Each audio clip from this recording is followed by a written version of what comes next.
So last lecture में हम लोगों ने इन्वेस्टमेंट अकाउंटिंग में एक फॉर्मेट डिस्कस किया था। आज उस फॉर्मेट में हम लोग डिटेल और फॉर्मूला के साथ जाएंगे। फॉर्मूला मतलब इसमें कोई बहुत एडवांस फार्मूला नहीं है, इसमें बहुत ही बेसिक फार्मूला है और ये फार्मूला कब और कहाँ लगेगा उस पर ध्यान देना। सबसे पहले हमने कल डिस्कस किया था कि अगर हमारे पास कोई ओपनिंग बैलेंस है, ध्यान से देखो क्या है हमारे पास, कोई पहले से लास्ट ईयर का इन्वेस्टमेंट है, लास्ट ईयर का इन्वेस्टमेंट, तो उसको कहाँ रिकॉर्ड करेंगे? डेबिट साइड में। अगर कोई हमने परचेज किया, क्या किया, तो किधर आएगा? डेबिट में। लेकिन परचेज नहीं लिखते हैं, क्या लिखते हैं? To bank account. और ब्रैकेट में क्या लिखेंगे? परचेजेस। इन्वेस्टमेंट अकाउंट में एज पर अकाउंटिंग स्टैंडर्ड 13 कोई भी अगर परचेज होगा तो कहाँ पर आएगा? वो डेबिट साइड में। कहाँ पर आएगा? जो भी उसका फेस वैल्यू होगा, जो भी उसका इंटरेस्ट होगा, वो हम लोग डेबिट साइड में रिकॉर्ड करेंगे। अब सबसे इंपॉर्टेंट इसमें यह है कि इंटरेस्ट कैसे निकालेंगे हम लोग। इंटरेस्ट निकालने की डेट क्या होगी, इंटरेस्ट किस तरीके से निकलेगा? तो स्टेप नंबर 1 हम लोग अभी फॉर्मूला में स्टेप नंबर 1 सबसे पहला स्टेप है, आपको फाइंड आउट करना है फेस वैल्यू, जो कि कल हमने लेक्चर में डिस्कस किया था। फेस वैल्यू, फेस वैल्यू हम लोग डिस्कस करेंगे। क्या डिस्कस करेंगे? फेस वैल्यू कैसे निकलता है, ये कल मैंने बता दिया था कैसे निकलता है फेस वैल्यू। जितना भी नंबर ऑफ यूनिट हमने परचेज किया है, नंबर ऑफ यूनिट मतलब नंबर ऑफ, अगर डिबेंचर है तो number of debenture, number of bonds है तो number of bonds, number of government securities है तो नंबर ऑफ गवर्नमेंट सिक्योरिटीज। फिलहाल मैं यहाँ पे एग्जांपल में लिख रहा हूँ नंबर ऑफ डिबेंचर, चलेगा? Number of debenture into 100। कल मैंने बताया था, लास्ट लेक्चर में बताया था कि 100 इट्स एवरेज, और ये एक बोलते ना कि रेगुलर प्राइस है, लेकिन एक सम में बोलते ना 1000 भी आया था, यूनिवर्सिटी के पेपर में 1000 भी आया था। तो थोड़ा सा अवेयर होना प्राइस को लेके, बट फिर भी मैक्सिमम 100 ही चलेगा। तो इसको मल्टीप्लाई करके आपको क्या मिल जाएगा? Face value amount. क्या मिल जाएगा? कोई डाउट? जब भी हम लोग फेस वैल्यू अमाउंट की बात कर रहे हैं तो सिंगल डिबेंचर या सिंगल बॉन्ड की बात नहीं कर रहे हैं, हम लोग बात कर रहे हैं टोटल अमाउंट। जितना आपके पास बॉन्ड्स है, जितना डिबेंचर है, जितना आपके पास नंबर ऑफ सिक्योरिटीज है, उन सब का total amount of face value, total amount of face value. ये एक बार आपने निकाल लिया तो आपको निकालना है स्टेप नंबर 2, वो है आपका इंटरेस्ट। क्या निकालना है? इंटरेस्ट हमेशा किस पे निकलता है? फेस वैल्यू पर। किस पे निकलता है? तो जो भी आपका ये फेस वैल्यू अमाउंट आया है, इसको आप फॉर्मूला में रखना। फेस वैल्यू अमाउंट मतलब total amount, total amount, face value amount into rate of interest, into rate of interest, into number of month upon total month. Total मतलब साल में जो भी टोटल मंथ है 12 है, उससे डिवाइड कर देना। अब सबसे ज्यादा लोग यहीं पर कंफ्यूज होते हैं कि सर नंबर ऑफ मंथ में कितना मंथ आएगा, नंबर ऑफ मंथ में कितना मंथ आएगा, क्या वो गैप होगा? जैसे यहाँ पर एक एग्जांपल लेते हैं हम लोग, एग्जांपल से समझते हैं कि सपोज कंपनी जो है वह इंटरेस्ट साल में 2 बार पे कर रही है। कितनी बार पे कर रही है इंटरेस्ट? इंटरेस्ट मिलने की डेट सुनो, कंपनी इंटरेस्ट आपको पे कर रही है। इंटरेस्ट आपको कब रिसीव्ड होगा? इंटरेस्ट आपको रिसीव्ड होगा 1 अप्रैल 2024, और सेकेंड इंटरेस्ट रिसीव्ड होगा आपको 30 सितंबर 2024। क्या फर्क है दोनों में? कितना गैप है दोनों में? 6 महीने का। मतलब इंटरेस्ट कंपनी हाफ ईयरली पे कर रही है। क्या पे कर रही है? Half yearly. ठीक है।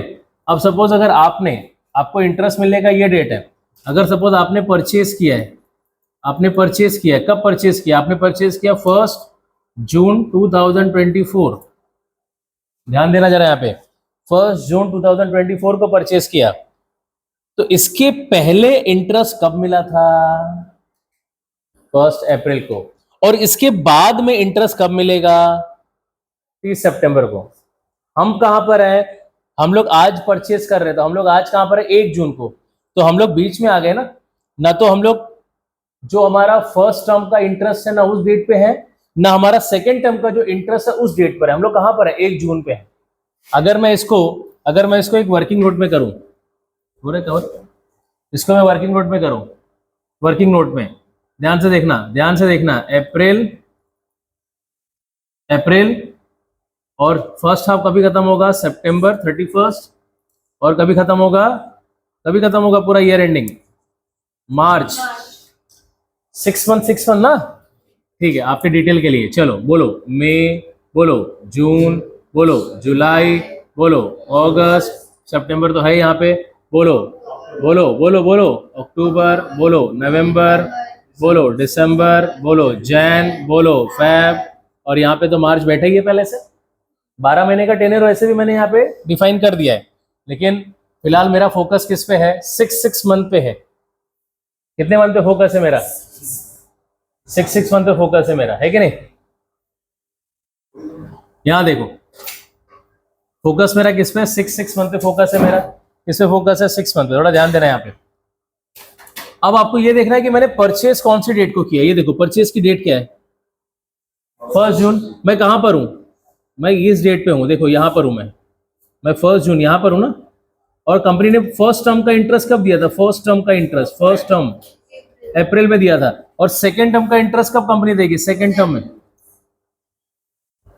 मतलब मैं एलिजिबल हूं, मैंने परचेज किया, मैंने इन्वेस्ट किया 1 जून को, तो मैं जून से सितंबर तक के लिए एलिजिबल हूं। मतलब जून जुलाई अगस्त सितंबर, जून जुलाई अगस्त सितंबर, 4 महीने का इंटरेस्ट मेरा बन रहा है। सही बात है।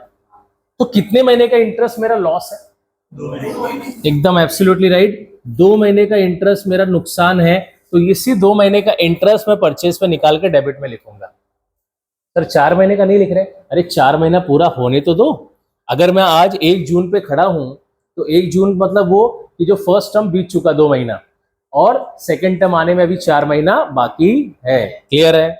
इंटरेस्ट कैलकुलेट करने में बहुत लोग का गड़बड़ होता है। ये कॉन्सेप्ट ही क्लियर नहीं होता कि इंटरेस्ट यहाँ पर कितने मंथ का आएगा। तो फिर से रिपीट कर रहा हूं, कंपनी ने फर्स्ट हाफ में इंटरेस्ट दिया 1 अप्रैल को। ये डेट फिक्स नहीं है, हर सम में डिफर होगा डेट। आज यहाँ पे अप्रैल है, कल दिसंबर होगा, जून होगा, यहाँ पे डेट डिफर होगा हर सम में। मई है, नवंबर होगा, डेट डिफर होगा। 1 अप्रैल को कंपनी ने इंटरेस्ट दिया, और सेकंड इंटरेस्ट कब देने वाली है? 30 सितंबर को। मैंने परचेज कब किया? 1 जून को। तो 1 जून को परचेज किया, तो मुझे इंटरेस्ट इसके आगे से मिलेगा कि इसके पीछे वाला भी मिलेगा? आगे से मिलेगा, मतलब फ्यूचर में मिलेगा। जो भी मेरा इन्वेस्टमेंट होगा उसके उस दिन से लेके फ्यूचर डेट पे मिलेगा। तो मेरा फ्यूचर डेट क्या है? फ्यूचर डेट क्या है? अगर 1 जून को मैंने इन्वेस्ट किया, तो अगली इंटरेस्ट की डेट क्या बनेगी? 30 सितंबर। तो मतलब मुझे 1 जून से लेके 30 सितंबर तक का इंटरेस्ट मिलेगा। 2 महीने का इंटरेस्ट मेरा लॉस है। उस फेज की बात कर रहा हूं, उस पीरियड की बात कर रहा हूं, उस फेज की बात कर रहा हूं। तो मैं करूंगा क्या? जब मैं परचेस करूंगा, इमीडिएटली इंटरेस्ट कैलकुलेट करके 2 महीने का डेबिट में दिखा दूंगा कि इतना इंटरेस्ट मेरा लॉस है। 2 महीने का इंटरेस्ट मुझे भूलना पड़ेगा। समझ में आया? किसी को डाउट है? 2 महीने का इंटरेस्ट मैं क्यों गिव अप कर रहा हूं? क्योंकि मेरा इन्वेस्टमेंट डेट और परचेज डेट दोनों अलग अलग है। मुझे फर्स्ट टर्म में इंटरेस्ट मिल रहा है अप्रैल में, और मैं परचेज कर रहा हूं 1 जून को, तो 2 महीना मैंने लेट परचेज किया। अप्रैल में ओवर, 1 जून को मैंने इन्वेस्ट किया, तो 2 महीने का इंटरेस्ट मेरा गया। मुझे जून जुलाई अगस्त सितंबर 30 तारीख को मैं इंटरेस्ट हक से लूंगा। कितने महीने का लूंगा हक से? कितने महीने का छोड़ दिया? कितने महीने का लूंगा? कितने महीने का छोड़ दिया? मतलब पूरा कितना टेन्योर है ये? 6 महीना। अभी समझा? बेसिक एकदम समझा? एक और एग्जांपल, ये समझ गया एग्जांपल? अच्छा, अब इस एग्जांपल को जब समझ लिया है, तो इंटरेस्ट कैलकुलेट करने का थोड़ा सा एक इजी कैलकुलेशन यहाँ देख लेते हैं। Easy calculation. अब जैसे एग्जांपल एक रैंडम अमाउंट ले लेते हैं फेस वैल्यू का, कि समझो आपने परचेज किया। क्या किया? परचेज किया। आपने परचेज किया, कभी परचेज किया आपने बोला ना अभी, क्या डेट को परचेज किया? 1 जून को। डेट रख देते हैं यहाँ पे 1 जून 2024। समझो आपने एक 60,000 रुपए का परचेज किया। 60,000 रुपए का मतलब 60,000 रुपए क्या है? फेस वैल्यू है। अगर इसको डिवाइड बाय 100 करेंगे तो नंबर ऑफ डिवेंचर कितना आएगा? नंबर ऑफ डिवेंचर कितना आएगा? 600 डिवेंचर। 600 इंटू 100 60,000, 600 इंटू 100 60,000, और 60,000 डिवाइड बाय 100 600। देखो 600 आ रहा है ना? तो 600 आपका नंबर ऑफ डिवेंचर है, और 60,000 क्या है? टोटल फेस वैल्यू अमाउंट है। Total face value. अब 60,000 रुपए का आपने इन्वेस्टमेंट किया, परचेज किया। क्या रेट है? एग्जाम्पल 10%। क्या रेट है? एग्जाम्पल 10%। इनटू कितने महीने का इंटरेस्ट गिव अप करना पड़ेगा आपको? तो 2/12। मुझे एक बेसिक अमाउंट बताओ कितना आएगा? हाँ, नहीं 500 नहीं आएगा।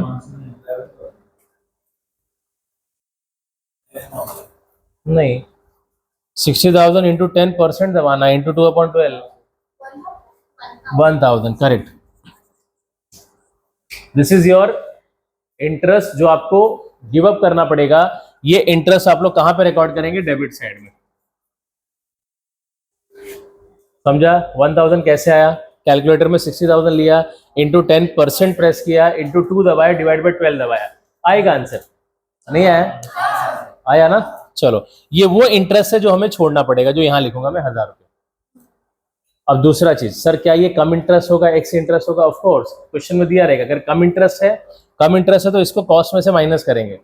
कॉस्ट अलग होता है, फेस वैल्यू अलग होता है। फेस वैल्यू सपोज 60,000 है, क्वेश्चन में कॉस्ट अगर दिया है, एग्जांपल इस परचेज का कॉस्ट क्वेश्चन में दिया है, समझो 58,000, कितना दिया है? तो 58 में से क्या करूंगा? 1000 माइनस करूंगा, तो मेरा नेट कॉस्ट कितना आ जाएगा? तो मैं यहाँ पे लिखूंगा 57, यहाँ पे लिखूंगा 60 और यहाँ पे इंटरेस्ट लिखूंगा 1000, ऐसा एंट्री होगा। एग्जाम्पल है ये, इसको ये मत सोचो कि सिर्फ 57 कहां से पैदा हो गया। ये एग्जाम्पल है, क्वेश्चन में दिया रहेगा अमाउंट, क्वेश्चन में सब कुछ दिया रहेगा, हमें खाली अपना ब्रेन यूज करना है, अनयूज्ड ब्रेन, जो हमने आज तक यूज नहीं किया पिछले 2-3 साल से, है कि नहीं? चलो एक बार और बताता हूँ, दूसरा एग्जाम्पल। ये समझा आपको? चलो एक और एग्जाम्पल।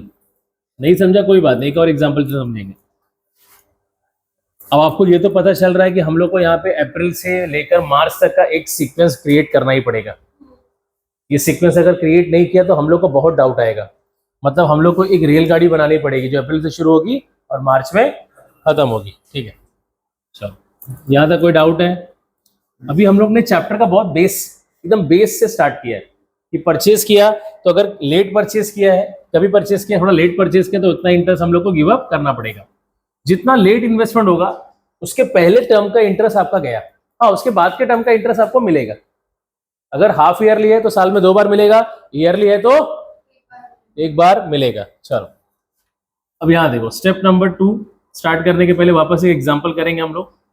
एग्जांपल, आपने परचेज किया है, क्या किया है? आपने परचेज किया है 500 डिवेंचर। कितना परचेज किया आपने? 500 debenture at ₹98 cum interest, eight ₹98 cum interest. और क्वेश्चन के टॉप पर लिखा है कि आपने किसी अडानी इंडस्ट्रीज में या आपने सपोज किसी बिरला इंडस्ट्रीज में क्या किया? इन्वेस्ट किया है 10% डिवेंचर में। किसमें इन्वेस्ट किया है? 10% डिवेंचर्स में। मतलब 10% क्या है? ये सिक्योरिटी का नाम है, 10% डिवेंचर। तो आपने 500 डिवेंचर सब्सक्राइब किया, तो अब 500 डिवेंचर आपने सब्सक्राइब किया है, क्या रेट से? 98 कम इंटरेस्ट के रेट से। तो सबसे पहले तो मुझे देखना पड़ेगा कि मेरा डेट ऑफ इंटरेस्ट क्या है। क्या देखना पड़ेगा? कि कौन कौन सी तारीख को कंपनी इंटरेस्ट दे रही है। और दूसरा मुझे देखना पड़ेगा मेरा डेट ऑफ परचेज। क्या देखना पड़ेगा? अगर दोनों सेम है तो मतलब कोई भी इंटरेस्ट आपका नुकसान नहीं हो रहा है, क्योंकि आपको इंटरेस्ट ऑलरेडी उस दिन मिल गया है और आप अभी जस्ट आपने इन्वेस्ट किया है, तो आपका उस दिन से लेके अगले पूरे टर्म का इंटरेस्ट आपको मिलेगा। तो सपोज आपको इंटरेस्ट साल में 2 बार मिलता है, मैं यहाँ पे डेट चेंज कर रहा हूँ। एक बार आपको इंटरेस्ट मिलता है 1 जनवरी को और दूसरा इंटरेस्ट आपको मिलता है, ध्यान देना यहाँ पे, 1 जुलाई को। तो बताओ साल में कितनी बार इंटरेस्ट मिल रहा है? 2 बार। ईयरली कि हाफ ईयरली? मतलब 6-6 महीने पे मिल रहा है। बोलो ना, 6 मंथ पे मिल रहा है, क्योंकि जनवरी के बाद डायरेक्टली जुलाई आपने बोल दिया, मतलब 6 मंथ का गैप है। जैन, फेब, मार्च, अप्रैल, मई, जून, 6 मंथ और 6 मंथ। आपका डेट ऑफ परचेस, ध्यान से सुनना, डेट ऑफ परचेस, आपका डेट ऑफ परचेस है 1 मई 2024। और कितना परचेज है आपका? यहां देखो कितना परचेज है आपका? 500 debenture at ₹98 cum interest. Date of purchase क्या है? 1 मई। डेट ऑफ परचेज क्या है? ये एग्जांपल है। डेट ऑफ परचेज क्या है? 1 मई। अब अगर मुझे समझो फेस वैल्यू निकालना है, क्या निकालना है? Face value amount. तो मैं क्या करूंगा? कितना नंबर ऑफ डिवेंचर मैंने बाय किया है, और क्वेश्चन में आपको इंस्ट्रक्शन दिया रहेगा कि एक डिवेंचर की फेस वैल्यू 100 है, 100 दिया रहेगा। डोंट वरी, क्वेश्चन में दिया रहेगा, ये खाली मैं एग्जांपल बोल रहा हूं, ठीक है? तो मल्टीप्लाई करो, कितना आ गया फेस वैल्यू अमाउंट? 50,000 आ गया। आपने परचेज किया फर्स्ट में को, इसके पहले इंटरेस्ट कब मिला था? इसके पहले पीछे जाओ, बैकवर्ड, पीछे, रिवर्स, 1 जनवरी। तो जनवरी से लेके 1 मई कितना महीना बीत गया? 5 महीना बीत गया। 5 महीना बीत गया तो आपको इंटरेस्ट निकालना पड़ेगा। क्या निकालना पड़ेगा? इंटरेस्ट। किस में निकालेंगे इंटरेस्ट? इंटरेस्ट हमेशा किस में निकलता है? फेस वैल्यू अमाउंट में। किस में निकलता है? तो चलो, फेस वैल्यू अमाउंट कितना है? 50,000। रेट ऑफ इंटरेस्ट कितना % है? और परचेस की डेट है 1 में। इसके पहले लास्ट टाइम इंटरेस्ट कब मिला था? जैन में। तो कितना गैप है? गलत, 4 महीना। जनवरी, फरवरी, मार्च, अप्रैल, 1 मई काउंट नहीं करना है। 4 महीने का गैप है। 4/12 कितना आएगा इंटरेस्ट? निकालो, एवरीवन कैलकुलेट करो। हाँ, 1666 पॉइंट, तो उसको 67 कर देते ना राउंड फिगर। आपका आंसर ये आ रहा है ना? तो हम लोग तो एफए पढ़ रहे हैं, कॉस्ट तो पढ़ नहीं रहे कि हम लोग डेसिमल के पीछे भी भागेंगे। हम लोग इसको क्या करेंगे? राउंड ऑफ करेंगे। क्या करेंगे? तो ये 67 आपका राउंड फिगर हो गया। आपका आंसर क्या आया? 1666.666 आ रहा है। तो इसको हम लोग ऐसे लिखेंगे तो बहुत आंसर ऑड हो जाएगा ना, round figure. Sorry, round figure क्या आएगा? 1667। क्लियर है? अब ये अमाउंट आपका क्या है? इंटरेस्ट का अमाउंट है। आपने जो परचेज किया है एग्जाम्पल में, वो कम इंटरेस्ट है कि एक्स इंटरेस्ट है? कम है, मतलब वो क्यूमुलेटिव है, वो इंक्लूड है। किसमें इंक्लूड रहेगी? हमेशा कॉस्ट में। और कॉस्ट तो अभी तक हमने निकाला नहीं, कॉस्ट भी निकाल लेते हैं। सॉरी, कॉस्ट कैसे निकालेंगे? कॉस्ट, नंबर ऑफ डिवेंचर 500, एक डिवेंचर का मार्केट प्राइस क्या है? 98, मल्टीप्लाई करो, मल्टीप्लाई करो, 49,000 क्या आ गई? आपकी कॉस्ट आ गई। कम इंटरेस्ट होने की वजह से ये इंटरेस्ट का अमाउंट इस कॉस्ट में क्या है? ऐड है, इंक्लूड है। तो इसको क्या करना पड़ेगा? अलग करना पड़ेगा। तो मैं क्या करूंगा? मैं अगर नेट कॉस्ट निकाल रहा हूं, नेट कॉस्ट कैसे निकलेगा? जो आपका 49,000 है उसमें से इंटरेस्ट 1667 माइनस करो, कितना है आपका नेट कॉस्ट? 47। अब देखो मैं इसको रिकॉर्ड कैसे करूंगा? ये जाएगा कॉस्ट कॉलम में, ये जाएगा इंटरेस्ट कॉलम में, और ये जाएगा फेस वैल्यू कॉलम में। सर कहाँ पे? कहाँ पर? ये देखो एग्जाम्पल, एग्जाम्पल यहाँ पर कितना आएगा? 50,000। यहाँ पर इंटरेस्ट कितना आएगा? और यहाँ पर कॉस्ट कितना आएगा? 47,333। Any doubt? थोड़ा बहुत समझ में आया? 10%, 5% समझ में आया? ओके, चलो अब हम लोग क्या करेंगे? इस चैप्टर का सेल्स का पार्ट देखेंगे। ये तो परचेज का पार्ट देख लिया, थोड़ा बहुत आपको समझ में आया होगा। बाकी हम लोग सम्स में कवर करेंगे। अभी हम लोग खाली इसको एग्जाम्पल के फॉर्म में समझ रहे हैं। हम लोग इस चैप्टर के बेसिक कैलकुलेशन पे आ गए हैं, एकदम बेसिक कैलकुलेशन पे, कि हर बार ये आपको कैलकुलेशन से गुजरना पड़ेगा, करना ही पड़ेगा। इसको आप अवॉइड नहीं कर सकते। इसको अवॉइड करते जाओगे तो आपका आंसर उधर नहीं आएगा, मार्क्स इस पे मिलेगा नहीं, इस पे मिलेगा। लेकिन ये लाने के लिए ये आना चाहिए। ये नहीं आएगा तो आपका आंसर वहां नहीं आएगा, आपको 15-20 मार्क्स जो भी मिलना है नहीं मिलेगा। फिर इस पे मेहनत कम करना है, इस पे मेहनत ज्यादा करना है, क्योंकि इस पे मेहनत करने के लिए फिर इस पे मेहनत करना पड़ेगा। क्लियर है? It is a part of working note, but every working note consist at least 1, 2, 3, 4 marks. जैसे कुछ बच्चों को इस वर्किंग नोट पे भी मार्क्स देते हैं हम लोग, पेपर चेक करते हुए देते हैं कि भाई उसने एटलीस्ट आंसर फाइंड आउट करने के लिए एफर्ट्स तो डाला है ना, तो मार्क्स देते हैं हम लोग। और देना चाहिए मार्क्स अगर उसने एफर्ट डाल के आंसर निकाला है तो। अब हम लोग दूसरा एग्जाम्पल लेंगे, स्टेप नंबर 2। ये स्टेप नंबर 1 था एग्जाम्पल में। स्टेप नंबर 2 हम लोग लेंगे सेल्स के लिए। किसके लिए लेंगे? और जब हम लोग सेल्स का एग्जाम्पल लेंगे तो सेल्स के साथ हम लोग को एक चीज इमीडिएटली करनी है, वो है फाइंड आउट प्रॉफिट और लॉस। जैसे आप सेल करेंगे आपको प्रॉफिट और लॉस भी पता कर लेना है कि आपको प्रॉफिट हो रहा है या लॉस हो रहा है। तो ये हम लोग सेकंड एग्जांपल में कवर करेंगे। अभी ये एग्जांपल समझा आपको, परचेज वाला। अब यहाँ पे स्टेप नंबर 2, अब हम लोग जो स्टेप नंबर 2 करने जा रहे हैं किसके लिए करेंगे? सेल्स के लिए। सबसे पहले तो आपको ये पता होना चाहिए कि सेल्स कहाँ पर रिकॉर्ड होता है, डेबिट की क्रेडिट? बोलो। वेरी गुड, सेल्स हमेशा क्रेडिट में आता है। बाय बैंक अकाउंट ब्रैकेट में क्या लिखेंगे, कुछ तो अमाउंट हम लोग लिखते हैं यहाँ पर फेस वैल्यू, यहाँ पर इंटरेस्ट और यहाँ पर कॉस्ट, बट उसको ब्लाइंडली नहीं लिख सकते, उसको फाइंड आउट करके लिखना पड़ेगा। कैसे फाइंड आउट करेंगे, चलो यहाँ पर मैं एक एग्जांपल ले रहा हूँ। एग्जांपल, इंटरेस्ट की डेट ऑलरेडी क्वेश्चन में दी गई है। समझो कंपनी साल में 2 बार इंटरेस्ट दे रही है, कितनी बार, 2 बार। ध्यान देना, बहुत इंपॉर्टेंट है ये, ध्यान दो जरा यहाँ पे, बहुत इंपॉर्टेंट है। इंटरेस्ट साल में 2 बार मिल रहा है, 2 बार। पहला इंटरेस्ट कंपनी ऑफर कर रही है आपको 30 जून को, और दूसरा इंटरेस्ट ऑफर करेगी 31 दिसंबर 2024। बताओ साल में कितनी बार इंटरेस्ट मिल रहा है, 2 बार। ईयरली की हाफ ईयरली, एग्जाम्पल, ठीक है। अब मैं अपने सिक्योरिटीज को, अपने बॉन्ड को या डिबेंचर को सेल कर रहा हूं। सपोज मैंने सेल किया, सेल, ठीक है, या फिर इसको थोड़ा और सिंपल कर देते हैं, 400 डिबेंचर्स,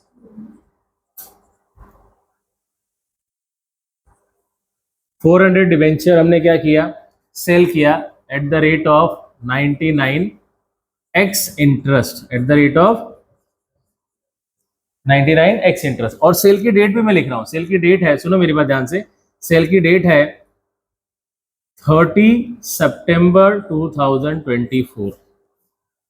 सेल की डेट क्या है,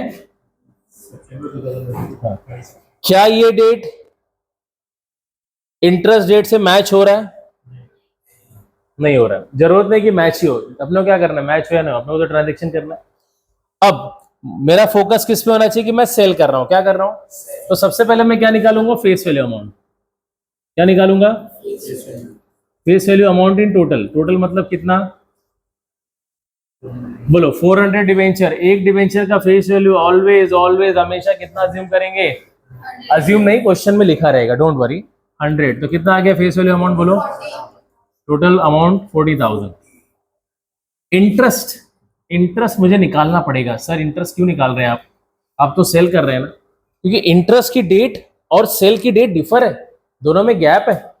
ये सेल के पहले इंटरेस्ट कब मिला था, ये सेल के पहले इंटरेस्ट कब मिला था आपको, जून में मिला था, 30 जून को मिला था। तो लास्ट टाइम जो इंटरेस्ट आपने लिया था उससे अभी 30 जून में आपने 30 सितंबर को बेचा, कितना गैप है, लास्ट इंटरेस्ट और करंट सेल में कितना गैप है, कितना गैप है, जुलाई, अगस्त, सितंबर, जून नहीं, जून खत्म, 30 जून मतलब जून खत्म, जुलाई, अगस्त, सितंबर। तो टोटल 3 मंथ का क्या आएगा, 3 मंथ का क्या आएगा, 3 मंथ का इंटरेस्ट किस पे निकालते हैं, इंटरेस्ट हमेशा फेस वैल्यू अमाउंट कितना है, 40,000, 40,000 इंटू एग्जाम्पल ले लिया कि 10% ही डिवेंचर है, कितना डिवेंचर है, तो 10% इंटू 3 मंथ डिवाइड बाय 12 कितना आएगा इंटरेस्ट, एवरीवन 1000 इंटरेस्ट आ गया। जैसे कि मैंने यहाँ पे एग्जांपल में लिखा है कि ये एक्स इंटरेस्ट है, क्या ये एक्स इंटरेस्ट, मतलब कॉस्ट में इंटरेस्ट ऑलरेडी एक्सक्लूड है, इंक्लूड नहीं है। कम इंटरेस्ट होता तो इसमें से माइनस करते, किसमें से, कॉस्ट में से, बट यहाँ पर जो कॉस्ट कैलकुलेट होगा उसमें इंटरेस्ट माइनस नहीं करना है, माइनस नहीं करना, सेपरेट पहले से अलग है, वो अलग है पहले से। कैसे करेंगे, देखो पहले कॉस्ट निकाल लेते हैं, पहले कॉस्ट निकाल लेते, थोड़ा सोचो कितना हमने नंबर ऑफ डिवेंचर कितना बेचा हमने, 100, 4000, कितना बेचा है, 400 डिवेंचर, 400 कितना, 4000 डिवेंचर, नहीं सॉरी 400 डिवेंचर, एग्जांपल ले रहे हैं 400 डिवेंचर। एक डिवेंचर की मार्केट कॉस्ट क्या है, सेलिंग कॉस्ट क्या है, 99, सेलिंग कॉस्ट 99 है, 400 डिवेंचर इंटू 99 करो, कितना आएगा selling cost, 39, this is your net cost. Sir last example में तो आपने माइनस किया था, इसमें क्यों नहीं किया, क्योंकि ऑलरेडी एक्सक्लूड है ना, एक्सक्लूड इंटरेस्ट मतलब इंटरेस्ट इसमें से पहले से अलग है, पहले कैलकुलेट करके लिख देना है बस। चलो तो ये कहां पर जाएगा, यहाँ देखो एग्जांपल, ये जाएगा आपका फेस वैल्यू में 40 और इंटरेस्ट में कितना जाएगा 1000 और कॉस्ट में कितना जाएगा 39,600। हो गया आपका सेल। कोई डाउट, परचेज सेल, कोई डाउट। जैसे लेकिन आप सेल करेंगे इमीडिएटली आपको क्या निकालना होगा, प्रॉफिट और लॉस, क्या निकालना होगा। अब आप बोलेंगे सर प्रॉफिट और लॉस कैसे निकलेगा, उसके लिए कोई फॉर्मूला है क्या, उसके लिए एक फॉर्मूला है। फिलहाल हम लोग यहाँ पे उस फॉर्मूला को इंप्लीमेंट नहीं करेंगे, फिलहाल खाली फॉर्मूला लेके छोड़ेंगे उसको, क्योंकि हम लोग फॉर्मूला इंप्लीमेंट करने जाएंगे तो मुझे भी परफेक्ट एक सम्स चाहिए। अब मैं बिना डेटा के, बिना परफेक्ट सम्स के अगर वो फॉर्मूला इंप्लीमेंट करने जाऊंगा तो आपको बहुत डाउट आएगा, सर ये कैसे कैसे हो रहा है। तो फिलहाल हम लोग खाली फॉर्मूला लिख के छोड़ देते हैं। ये सेल्स का वर्किंग समझा आपको, सेल्स कैसे कर रहे हैं हम लोग। चलो, जैसे आपका सेल होगा सेम डेट को, उसी डेट को आपको क्या करना है, एक कैलकुलेशन करना है, वो है आपका प्रॉफिट और लॉस ऑन सेल। क्या करना है, प्रॉफिट और लॉस ऑन सेल। तो स्टेप नंबर 3 रहेगा आपका प्रॉफिट और लॉस ऑन सेल। ये बार बार नहीं होगा, ये आपको एवरी सम्स पे करना है, लेकिन एवरी सम में कब करना है, जब सेल होगा। हर सम में करना है लेकिन कब, जब सेल होगा। तो हम लोग यहाँ पे क्या निकालने वाले हैं, एक्चुअल कॉस्ट। क्या निकालने वाले हैं, एक्चुअल कॉस्ट का एक फॉर्मूला है, ये फॉर्मूला बहुत ही ट्रेडिशनल है। Total cost of debit side divide by total face value of debit side into face value of credit side. ठीक है। तो आप बोलेंगे सर यहाँ पे टोटल कॉस्ट मतलब क्या, कॉस्ट मतलब ये टोटल कॉस्ट, ये पूरा cost. Total cost debit side मतलब ये डेबिट का पूरा कॉस्ट प्लस कर देना है। टोटल फेस वैल्यू डेबिट मतलब ये पूरा फेस वैल्यू प्लस कर देना है, और इनटू किससे कर देना है, face value of credit side. तो आपको जो अमाउंट निकल के आएगा ना, जो अमाउंट आपको मिलेगा, उसको हम लोग क्या बोलेंगे, एक्चुअल, क्या बोलेंगे। और इस एक्चुअल कॉस्ट को हम लोग कंपेयर करेंगे अपने सेलिंग कॉस्ट से। सर ये कौन सा कॉस्ट है, ये सेलिंग कॉस्ट है। यहां पर क्या लिखा है, क्या लिखा है, यहां पर क्या लिखा है, सेल्स कॉस्ट, मतलब ये सेलिंग कॉस्ट है। इस सेलिंग कॉस्ट को किससे कंपेयर करेंगे, इस फॉर्मूला के अमाउंट से। किससे कंपेयर करेंगे, प्रॉफिट कब होगा, प्रॉफिट कब होगा, सुनो मेरी बात, प्रॉफिट कब होगा, सेलिंग कॉस्ट मतलब, सेलिंग कॉस्ट मतलब क्या, sales cost minus actual cost. क्या कर देना है, तो एक्चुअल कॉस्ट समझो, एग्जांपल आपका सेल्स कॉस्ट जो भी है, उसमें से एक्चुअल कॉस्ट आपको फॉर्मूला से मिला, माइनस करो तो आपको मिल जाएगा प्रॉफिट।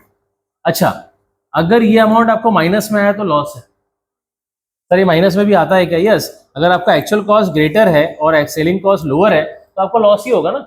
जैसे एग्जांपल आपने कितने में सेल किया, 39,600 में, और फॉर्मूला से आपकी एक्चुअल कॉस्ट आ गई 40,000, मतलब 40,000 की चीज को आप 39 में बेच रहे हैं, लॉस है आपको कितने का, 400 रुपए का।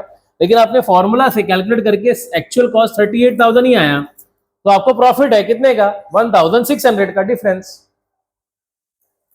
ये हमेशा ज्यादा होगा इससे तो ही प्रॉफिट होगा, लेकिन ये कम है, ये ज्यादा हो गया तो लॉस। फॉर्मूला का अमाउंट ज्यादा हो गया तो क्या होगा, लॉस। मतलब फॉर्मूला से जो आया है आपका एक्चुअल कॉस्ट, वो अगर ज्यादा है सेलिंग कॉस्ट से तो लॉस है। लेकिन अगर आपका सेलिंग कॉस्ट ही हाई है और एक्चुअल कॉस्ट कम है तो आपको प्रॉफिट है। नहीं समझा, कोई बात नहीं, फिर से देखो, फिर से, कोई बात नहीं, होता है। ये सब चीजें हम लोग बहुत मेहनत से पढ़ेंगे तो थोड़ा टाइम लगता है दिमाग में जाने में। प्रॉफिट कैसे निकलेगा, selling cost amount minus actual cost, minus actual cost amount. अब सेलिंग कॉस्ट का अमाउंट सपोज 100 रुपए है, एग्जाम्पल, ये छोड़ दो अमाउंट, और एक्चुअल कॉस्ट फॉर्मूला से है 90, तो बोलो प्रॉफिट है कि लॉस है, प्रॉफिट है ना, कितने का। लेकिन आपका सेलिंग कॉस्ट 80 है और आपका एक्चुअल कॉस्ट 90 है, तो कितने का लॉस। अभी समझ में आ रहा है। तो this is uncertain, either profit और लॉस। इसके लिए मैंने यहां लिखा है प्रॉफिट और लॉस, या तो प्रॉफिट होगा या तो लॉस होगा, लेकिन दोनों एक साथ नहीं होगा। हमेशा प्रॉफिट नहीं होगा, हमेशा लॉस नहीं होगा, कभी प्रॉफिट कभी लॉस। अगर आंसर प्लस में आया, आप लोग क्या करना, फॉर्मूला में चेंज करना। सेलिंग कॉस्ट मैंने एक्चुअल कॉस्ट ही रखना हमेशा। प्लस में आया ना प्रॉफिट, माइनस में आया ना लॉस। समझ में आया। अभी फिर से एक बार देखते हैं, फिर से देखें। Selling cost minus actual cost, suppose आपने सेलिंग कॉस्ट किया 100 में और एक्चुअल कॉस्ट है आपका 90, तो आपको प्रॉफिट कितना आ गया, ये प्रॉफिट है। लेकिन लेकिन लेकिन आपका सेलिंग कॉस्ट है 100 और एक्चुअल कॉस्ट है 150, तो फिर आपका लॉस कितना होगा, 50 का। समझा। चलो, ये फॉर्मूला समझ में आ रहा है आपको। ये फर्स्ट सेल का फॉर्मूला है। सेकंड सेल में क्या होगा, फॉर्मूला थोड़ा सा स्ट्रेच होगा। सर स्ट्रेच होगा मतलब थोड़ा सा फॉर्मूला बढ़ेगा। कैसे बढ़ेगा फॉर्मूला, देख लेते हैं। फॉर्मूला थोड़ा सा बड़ा होते जाएगा, जैसे जैसे आप सेल करते जाएंगे आपका ओल्ड डेटा यहां से रिमूव करना पड़ेगा। आपको क्या करना पड़ेगा, फर्स्ट सेल करेंगे तो उसके पहले कोई सेल है नहीं, तो वो फर्स्ट। सेकंड सेल करेंगे तो फर्स्ट सेल का डेटा माइनस, थर्ड सेल करेंगे तो फर्स्ट सेकंड सेल का डेटा माइनस, फोर्थ सेल करेंगे तो फर्स्ट सेकंड थर्ड सेल्स का डेटा माइनस, 5th सेल करेंगे तो फर्स्ट, सेकेंड, थर्ड, फोर्थ का डेटा माइनस, 6th सेल करेंगे तो first, second, third, fourth, 5th। मैं क्या बोल रहा समझ में आ रहा है? बट इतना बड़ा सम नहीं आएगा, पैनिक होने की जरूरत नहीं है। 1, 2, 3 या मैक्सिमम 4 अगर आपका बैड लग रहा तो, उससे ज्यादा नहीं आएगा। बट हम लोग प्रेडिक्ट कर रहे हैं कि 3 से ज्यादा नहीं होना चाहिए, 3 सेल से ज्यादा नहीं होना चाहिए, 2 सेल नॉर्मली आता है, 3 सेल से ज्यादा नहीं आएगा। ठीक है, चलो डन। तो एक फॉर्मूला देख लेते ना सेकंड सेल का। अब जो सेकंड सेल का फॉर्मूला है वो थर्ड सेल के फॉर्मूला के बराबर ही रहेगा, बस खाली उसमें क्या होगा, काउंटिंग बढ़ते जाएगा आपका। अब देखो फॉर्मूला क्या है सेकंड सेल का, यहाँ लिख देता हूं मैं, प्रॉफिट और loss on second sale. Second sale मतलब आपने फर्स्ट सेल कर दिया, उसका प्रॉफिट और लॉस निकाला, सेकंड सेल किया तो सेकंड सेल का भी तो प्रॉफिट निकालना पड़ेगा। तो उसका फॉर्मूला थोड़ा सा स्ट्रेच कर रहे हैं। देखो एक्चुअल कॉस्ट, यहाँ देखो बाद में लिखो, actual cost is equal to total cost of debit, debit मतलब ये पूरा प्लस कर देना है, माइनस कर देना है old cost of credit. Old cost मतलब जो करंट सेल है ना आपका सेकंड सेल, उसके पहले का जो अमाउंट रहेगा वो क्या रहेगा, ओल्ड ही रहेगा। अब समझो आपने सेकंड सेल किया कोई और डेट को, तो इसके पहले का डेटा क्या रहेगा, ओल्ड। समझो आपने थर्ड सेल किया, थर्ड सेल, तो इसके पहले का दोनों सेल क्या रहेगा, ओल्ड। आपने फोर्थ सेल किया तो उसके पहले का 3 डेटा क्या रहेगा, ओल्ड। अभी समझ में आ रहा है? नहीं समझा? बहुत बेसिक है। तो फॉर्मूला क्या है, total cost of debit side minus old cost credit side. Old cost, total cost debited minus old cost credited divided by total face value of debit side minus old face value credit side into second face value amount sold. अरे second क्यों लिखा आपने, second cell है ना, तो second cell का ही data लेंगे, पहले सेल का डेटा माइनस पहले सेल का डेटा माइनस सेकंड सेल का डेटा यहां रखेंगे, कौन सा, खाली फेस वैल्यू। समझा अभी? तो इससे आपको क्या मिल जाएगा, इस फॉर्मूला से क्या मिल जाएगा, एक्चुअल कॉस्ट। फिर एक्चुअल कॉस्ट को किससे कंपेयर करना है, सेलिंग कॉस्ट से। Selling cost minus actual cost, अगर प्लस में आया तो प्रॉफिट, माइनस में आया तो लॉस। क्लियर है? कोई डाउट? चलो जरा एक बार अच्छे से देख लो इसको, एक बार इसको अच्छे से रिवाइज कर लो।